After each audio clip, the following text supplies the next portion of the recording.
بسم اللہ الرحمن الرحیم۔ طلاق کا مسنون طریقہ کیا ہے؟ سب سے پہلی بات کہ آقا نامدار صلی اللہ علیہ وسلم نے فرمایا کہ ابغض الحلال عند اللہ الطلاق، کہ وہ چیزیں جو عرش الہی کو ہلا دیتی ہیں ان حلال چیزوں میں سے ایک طلاق بھی ہے۔ لیکن شریعت نے ایک حق دیا ہے مرد کو کہ اگر عورت سے جان چھڑانی ہو، کوئی ایسی اس کے اندر فعل دیکھ لیتا ہے یا کوئی اور اس کے اندر کوئی عیب آ گیا ہے جس کی وجہ سے خاوند مجبور ہو جاتا ہے طلاق دینے پر، تو اس کے لیے سنت طریقہ کیا ہے؟ تو اس کے 3 طریقوں میں سے سب سے پہلا طریقہ، جس کو آسن بھی کہا گیا ہے کہ سب سے اچھا طریقہ یہ ہے کہ کوئی بندہ اپنی بیوی کو طلاق دے طور میں، کہ یعنی جب حیض سے وہ پاک ہو جائے، اس نے طور میں اس کو ایک طلاق دے دی اور اس طور میں وہ اپنی بیوی کے قریب نہیں گیا، ایک طلاق دے کے پھر وہ اس کو چھوڑ دیتا ہے اور 2 طلاقیں نہیں دیتا، ایک طلاق پر اکتفا کرتا ہے حتیٰ کہ عورت کی عدت گزر جاتی ہے۔ اس طلاق کو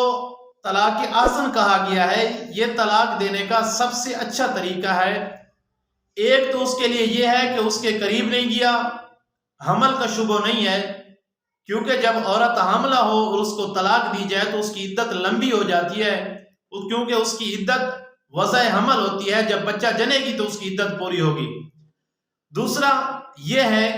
کہ اگر کوئی بندہ ایک طلاق دے کر عدت گزرنے کے بعد اس سے نکاح کرنا چاہتا ہے تو اس صورت میں اس کے لیے حلالہ نہیں ہوگا،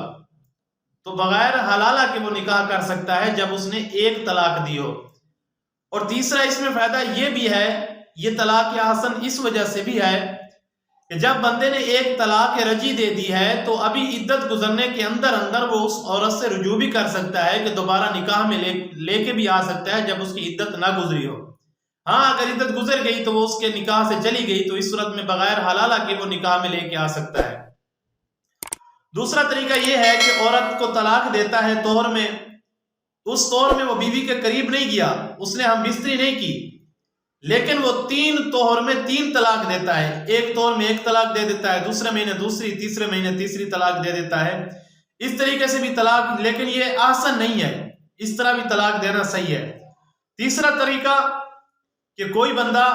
عورت کے قریب جاتا ہے، یعنی اس سے ہم بستری بھی کر لیتا ہے طہر کی حالت میں، اور پھر اس کو 3 طلاقیں اکٹھی دے دیتا ہے، یہ طلاق مغلظہ ہے۔ اس صورت میں بھی اور پچھلی دوسری صورت میں بھی عورت جب نکاح میں آئے گی اس کے لیے حلالہ ہوگا، حلالہ کے بعد اس کے نکاح میں آ سکتی ہے، بغیر حلالہ کے اس کے نکاح میں نہیں آ سکتی۔